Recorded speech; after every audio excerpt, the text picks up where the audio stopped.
Yo, what's up, everyone? Sorry. Sweet. Peace. What's up, everyone? So, tonight's topic I thought would be a really good one, just your attitude. So, basically, I put down it's your attitude towards the bar. The bar will never change no matter what you. Obviously, you change the weights, that's an obvious one. But if your attitude towards it, if you come in with let me give you a little bit more context. Sorry. So, I think attitude's everything. The attitude to what you do can affect the outcomes of what happens, of what you do. So your attitude to what you do, the doing part, can affect the outcome. What have you done? And this can affect you in a positive or negative way.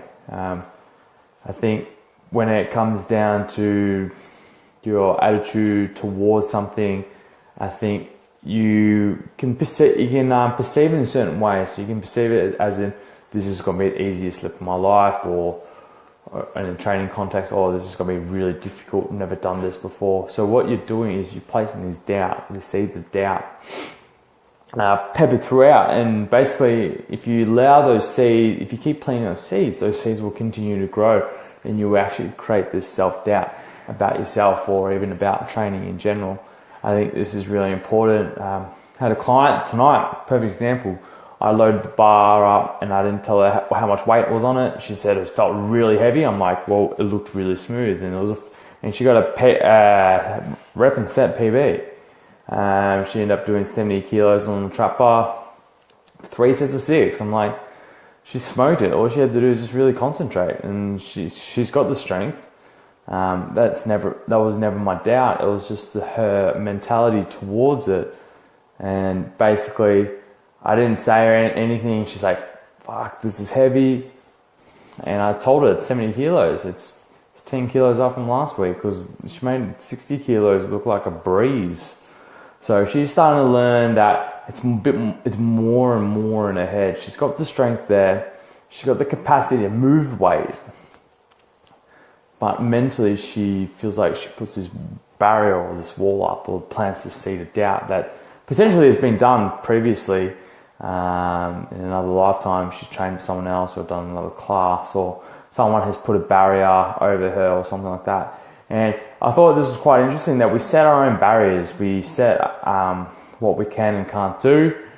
Usually that's not the case. Usually what we can't do is definitely what we can do. We just choose not to do it, or we see someone fail at it, so we're like, oh shit, I can't do that. And I'm like, it needs to come from internal. So shout out to Jamie and Charlie and Mental Strength Culture.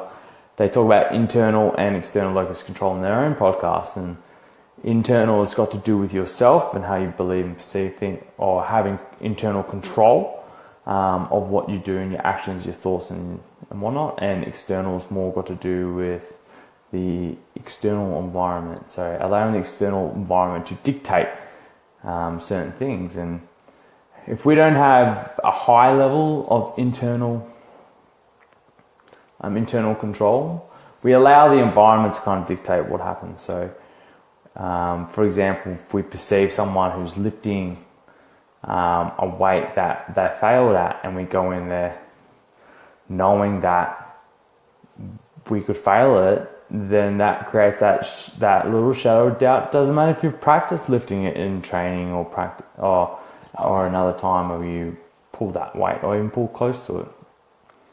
I think coming back to your attitude, comes down to little things.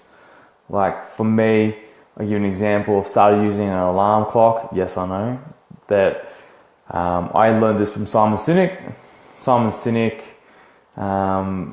It's helped me get a little bit more sleep. So I've started to take on the responsibility myself to get an alarm clock, start using the alarm clock each and every day, and having any technology besides my alarm clock outside of my room, so it allows me to get to sleep a lot quicker. I don't have the burden, or have to worry about if my phone's going off, I've contacted the right person, or have I contacted this and that. I can confidently leave it to another time.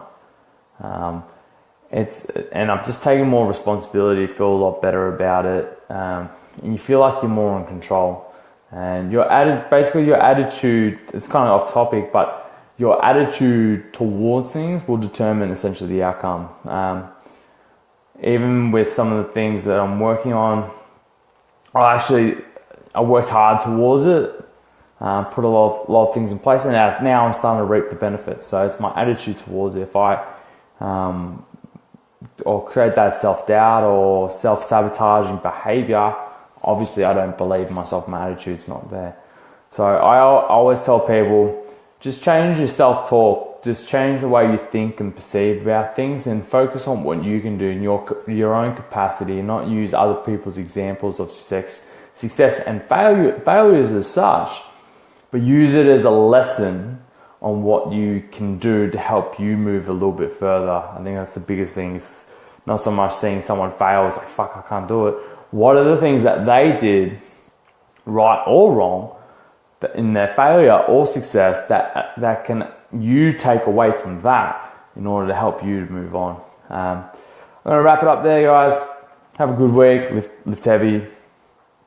Peace.